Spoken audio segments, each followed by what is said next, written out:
Greetings, APW family. This is President Mark Dimondstein again with our podcast, Communicating with You, the Member.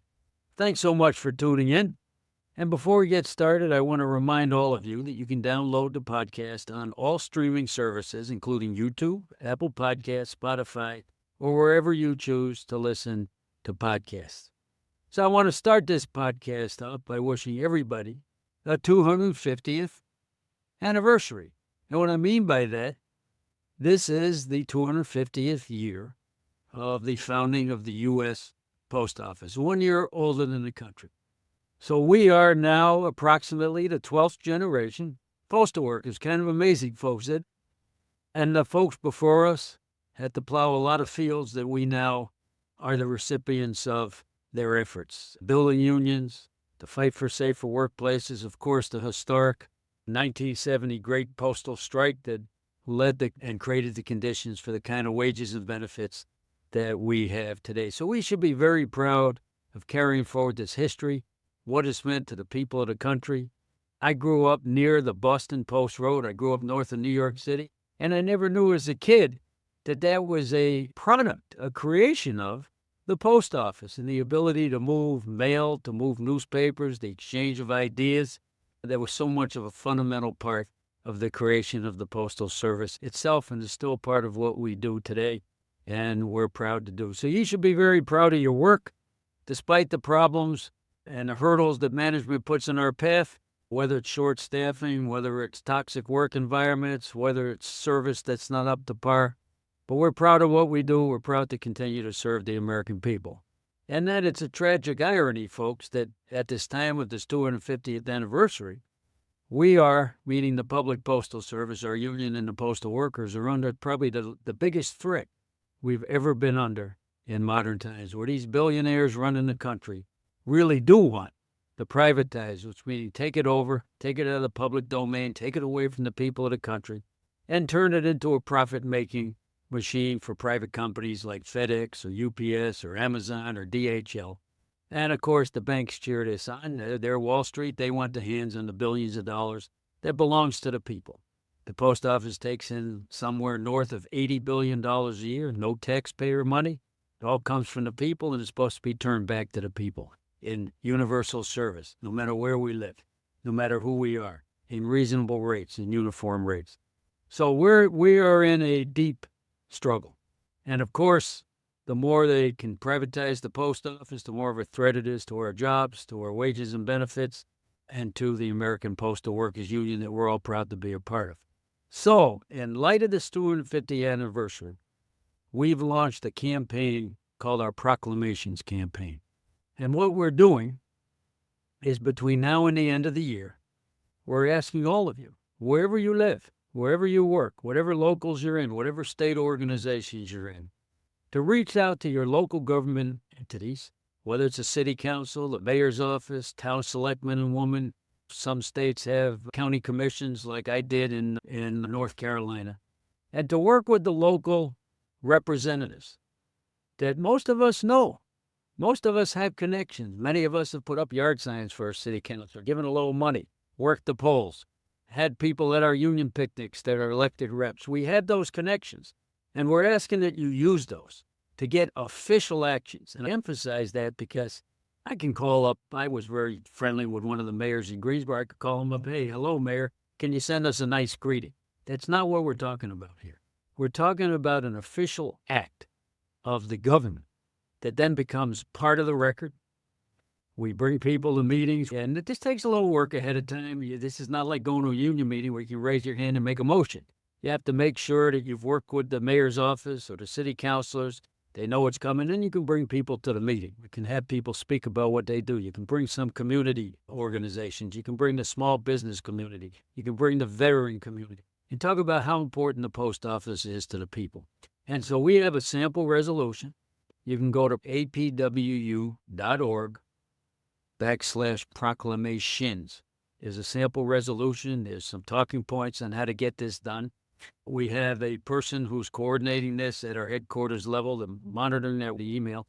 And if you have any questions, you can contact Vi Ward through that email. So this is a great opportunity to, number one, get these official acts where the government entity commemorates the 250th anniversary, but also goes on record that we want another 250 years and more of vibrant public postal services. So in those resolutions, we are asking the government entity to oppose privatizing the post office in whole or in part, to keep it in public hands and to make sure that it stays strong. And so when we're under this kind of assault by these billionaires, let's be clear, we're not going to save this with the Supreme Court of the United States. We'll use the court system where we can, where we have to, and we have opportunity. But let's not kid ourselves. We're going to win it in the court of public opinion. The public's on our side. They trust us. They support us. And this Proclamation Campaign is a way, if we can do this all over the country, to firm up our support. It's going to make it that much harder for anybody to come after us, for these billionaires to take away what belongs to the people. So having said that, we have two guests here to join us today. Is George Collins and Marion Collins. Did I get the name right? Marion. I think you got it right. Who have been working very hard on this campaign with great success. So we wanted to bring them out to share with you and therefore encourage you that this can be done. It's not hard. It's fun. And it's really, really necessary to build that base of support. So when these privatizers, people like these billionaires like Elon Musk come after us and they want to take what belongs to the people of the country, that they're never going to be allowed to take it from us. And this Proclamation Campaign, if it takes off all over the country, will be a great way to push back. So welcome, George. Welcome, Marion. George, why don't we start with you? Tell us a little bit about where you come from and what your position is in the union and how you've been addressing this Proclamation Campaign and what kind of success or challenges you face. That's a bunch of questions at once, so let's take them one at a time. Tell the folks a little bit about you. Well, I'm George Collins. I'm the president of the Mississippi Postal Workers Union. I'm also the president of the Mississippi Coast Area Local 204. To piggyback off of a phrase I heard you say earlier today, Mark, it's a figurehead, but I'm still a worker. It's my job to make sure I serve the members of the APW, but it's also my job to make sure that I serve the citizens of America, because that's what we're about. So that's where I'm at. Great. And so as state president, as well as local president, you've shared with us, and we're excited about it, some of the things you've already done to get proclamations moving, to get some passed. So share with us how you got started in the campaign and what you've been doing with it. Well, a Zoom meeting that you held back in August, I was attentive there, and I asked then, hey, you got a sample proclamation that we can use. Do you have somewhere for us to start? And you did. You sent that out to us. So I took that and I modified it on my computer. And I'm like, okay, how do I get started? So I said, well, okay, I grabbed something and, I'm not a technology guy. So I said, okay, Google a city in Mississippi, and I got the mayor's office phone number. I called the mayor's office. I said, hey, are you aware that the post office is 250 years old? Their answer, 99 times out of 100, has been no. I said, well, yes, the Postal Service has been 250 years old, serving this great nation for that long. And they're very impressed. I said, well, we would like for your city to ink a proclamation honoring the Postal Service 250 years of service. And they says, okay, well, do you have something that we can go by? I said, I sure do. I have a sample proclamation already created. I'll be honored to email it to you. You can change it any way you want to, and just let us know when you're ready to issue it out, and we'll be there to receive it and to take pictures with you. We'd be honored for that to happen. And that starts the ball rolling. I send them the email. They respond back to me. We pick a day when it happens, and bingo, it's there. What kind of reactions have you gotten so far from these city? I guess most of them must be city council. Well, actually mayor's offices, but every one of them has been positive. I've only had one that it was positive, but it said, hey, why isn't the postmaster asking for this? We would much rather have the postmaster of my city asking for this request. That's actually a question I can't answer. No, the post office should be doing more on the 250th anniversary. But, in Mississippi, I'm not saying in every town, but I think it's no secret that Mississippi is a fairly conservative state politically. When you go to these city councils or the mayors, what kind of reactions are you getting from some of the conservative city councils? Absolutely positive. I do recognize and I identify myself as president of the Mississippi Postal Workers Union. But then I talk about the Postal Service being 250 years old. And they roll with it and they love it. They love to be a part of it and they're very honored. Miriam, tell us what you do with the APW. Well, I've been with the auxiliary for several years now, and I have helped go to these proclamations and sit in with them. And each of them have actually done very well, and they've all seemed excited and was glad to do that. And we both were up there to present the mayor with the proclamation, or I was up there with them when he got the proclamations and what have you. But it's all been very positive and pretty awesome, actually. How many have you gotten done so far? So far, we have 7 for the state of Mississippi. Great. So you're the state president, George, and you're the auxiliary. And how are you working with the other locals around the state? Well, we go around and we talk to the locals and let them know and explain them what we're doing, and they thought it was awesome as well. We've reached out to the local presidents in Yeah. Mississippi, and we have a Grenada local. We now have a proclamation at the Grenada mayor's office waiting on to call us back to when they can present it. The Jackson area local, 1207, they're in the process of going through all of their cities to send proclamations to get that ball rolling as well. Since we've been at the All Craft Conference, the Tupelo area local up there reached out to me. So actually on Monday, we called that mayor's office. And yes, on the 4th of November, they're issuing a proclamation as well. So the locals are very much involved. They like the idea. There's MALs across the state that the state controls. We've got several of them. Actually, on Friday, we're going to Laurel, Mississippi after we get home. And then on Monday, Columbus Day, we're going to Greenwood to get a proclamation from them. And we've got about 20 more coming up in the next month. That's great. By the way, just so, because the listeners may not know much about the auxiliary, so could you share what the auxiliary is, Marion? What kind of work you do? Well, the auxiliary is there to support the union in what they do, and we are the people that behind the scenes that may not get enough recognition, actually, but we help support the union in whatever they do, and we do some of the footwork that they're not able to because some of them are working, or most of them are working. So we do all the footwork and the research or whatever needs to be done, and we do it for them and get them set up and maybe schedule their meetings or what have you, which But the auxiliary is mostly family members of APW members? family members and or neighbors and whoever wants to participate in what we're doing. And for those who don't know or listening, the auxiliary plays a big role in our legislative efforts when it's time to call our congresspeople and things like that. We made phone calls to Congress as well.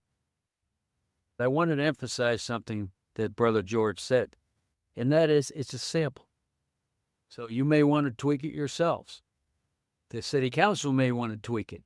They might want to add something. They might want to take something out. Certainly, they all have to put in the right date and the right entity. And from what you've gotten so far, most of them are signed by not just the mayor, but the entire city council. So you want all of those things to take place. But you don't have to be wedded to the sample resolution. And I think that's proved with George and Marion to be a help. So you have to have some flexibility here, folks. And the other thing is, George mentioned the members at large around the state of Mississippi. And all the states have a fair number of members at large. But sometimes it's hard to get them involved and connected with the union. They're more isolated. But wouldn't this be a great project for them? They're working in smaller cities. Those cities have city councilors. Those cities have mayors. We looked it up the other day. It was kind of striking to me on how many municipalities are in like some states. And almost every one of them was between about 500 and 900. Now, I'm not saying we're going to be able to get every one of those, but if we just got 5% of those, we would have thousands of proclamations around the country. So you've answered most of the questions. This is very exciting. Just share, George and Marion, if you want to jump in as well. Why do you think it's so important? You've obviously taken this on with gusto. You're spending a lot of time. So you obviously think it's important. Why do you think it's important as you're speaking to members listening in around the country to take up this challenge of the Proclamation Campaign and to take this initiative and get it done?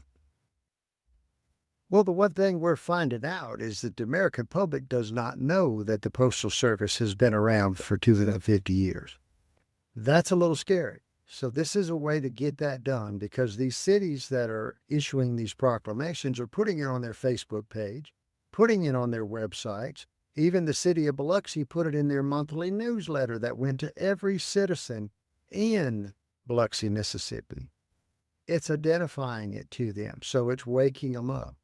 Okay, and what does the post office do? The reason that FedEx and UPS's, our competitors' prices are as close to ours as they are is because we exist. Right. And our rates are controlled, where their rates are controlled by billionaires. And that's not cool. Yeah, it's really great work you're doing. We hope with the listeners listening in, we'll take this on with the same enthusiasm and passion that the two of you had and other locals around the state are. And you raised a very important point. For example, the Biloxi example where it went into the magazine that went to every person in the city or every household at least, right? So that's what I've tried to tell our people. So we go to a city council meeting, maybe there's 20 people there. So they know. But then if it gets passed, all of a sudden it could be a news article in the daily newspaper. It could be an article coming from the state government. And all of a sudden, 3 or 4 or 5,000 people are now reading about this event. So it's a really great way to alert people to the anniversary, the commemoration, to reemphasize how important the post office has been to our lives, and to also emphasize that even though the world's changing in terms of the way we communicate, that the post office is absolutely vital to the people of the country and their needs, and we want to keep it vital for many years to come. And that sure won't happen if the post office is privatized in whole and in part, meaning sold to private corporations for their own private profit. And what would happen to states like Mississippi, people will or won't get mail, or how often they get it, how much it costs, will be based on whether somebody can make a quick dollar. And therefore, the people will lose something very important for us. Anything else you'd like to add before we close out, Marion or George? Jump in. Mark, I'd like to add something first. This is not me. This is the state of Mississippi. So we have officers and stewards from the state. We have officers and stewards from the locals within Mississippi. And as we've already discussed, our auxiliary is very well involved in this. So to set up here and say that I did it, that's not true. This is a group effort and we work together. Mississippi is one. So as though I may get to set up here and talk, it's not just me. It's the whole state and the APW from the whole state that is doing this. As they say, it takes a village, right? Yes. Yes, it does. Anything you want to add, Marion, before we? Well, I noticed they do have the 250-year stamps, and by the way, I love those. And I did read the back of those as well, and I suggested the mayors look at that as well, because I thought it explained better about the picture itself and the stamp. But that also gave them something to look for, frame or what have you. Oh, did you actually give them the And so stamps? he gave, Oh, Ted, tell us the story. Come on. we did give each mayor a book of stamps as well as a 250-year pin that we found. And so we were able to offer that to the city mayors, and they loved it.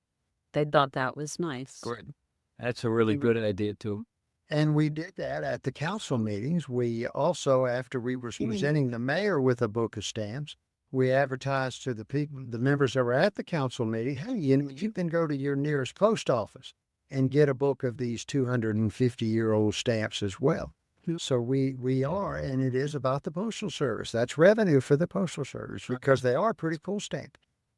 So, George, let me ask you this. I know it's taken some time. Made a lot of phone calls, both to the locals, to the mayor's offices, and so on and so forth, gone to meetings. But has this been a hard project to do, or is it relatively smooth? How have you found it? It's turned out to be very easy. You have to have a starting point, and that question, did you know the post office was 250 years old? It brings interest, and it rolls from there. So it's been fairly easy. You have to be a little patient because it might take them a little while to reach back out to you. But once you put the ball in their hands and they start working with it, they do call you back. And sometimes they'll call you or email you back you wasn't expecting, and all of a sudden, boom, there's your email. And you're like, cool, they like it. So And that's a call you better not think it's a spam call and answer it. there you go. And I do answer my phone more often now because Don't know who So- it And so that's good. And listen, and my closing thoughts, this is really an important project, folks. It's not hard, could be fun. It's certainly needed, as we know that our public postal system is under really severe threat by these billionaires, by these politicians that want to break it up, sell it off, by Wall Street and Wells Fargo. Many of you we've talked about on the podcast, the Wells Fargo report before. They lay it right up. They want to privatize. Why? So they can raise parcel prices and make more money. That's not good for the people of the country. That's not good for postal workers. That's not good for our union rights, our union benefits, our union wages. So this is a really important campaign. We know a lot of folks are busy out there with union life, with family life, community life. But this is one of those things you can really, it may not seem it when you get 1 or 2 or 3 or 4 or 5 proclamations, but when we add it up around the country and that court of public opinion, this is a really important project. And we hope you have fun doing it. We hope you enjoy it. We hope you involve others. And if you need any help, Marion wants to raise something. and involve the auxiliary if And you need involve, to. there you go, If you involve the need see. to. I'm glad Marion Right. was on this podcast because she's keeping me straight. Involve the auxiliary. And by the way, it doesn't take anything away from the auxiliary. We also have a lot of retiree chapters Yeah. around the country. And we can involve them. We have young members committees. We can involve them. And here's another thing, folks. Think about this because we're very busy with the day-to-day as union reps. Find some people in your local that maybe aren't as involved, but they're good union members and would love to do something like this. And then once they do it and find out that it's succeeded and it's fun, they'll do other things too, and it'll help build the boost. union as well as building Boost. the popular support for the Mhm. Postal Service. So take it on with gusto. If you need any help again, you could email proclamations@apwu.org, and you can come to the website for the information at apwu.org/proclamations. So with that, thanks for tuning in. Go out and get those proclamations done. When you get them done, by the way, send them to that same email, proclamations@apwu.org. So we have them all. We can start putting them into the website, putting them into our magazines, and that encourages other people to take on the project.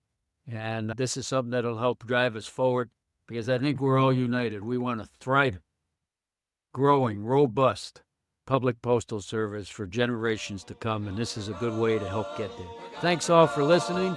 We'll see you next time. You can download the podcast on all streaming services, including YouTube, Apple Podcasts, Spotify, or wherever you listen to podcasts regularly.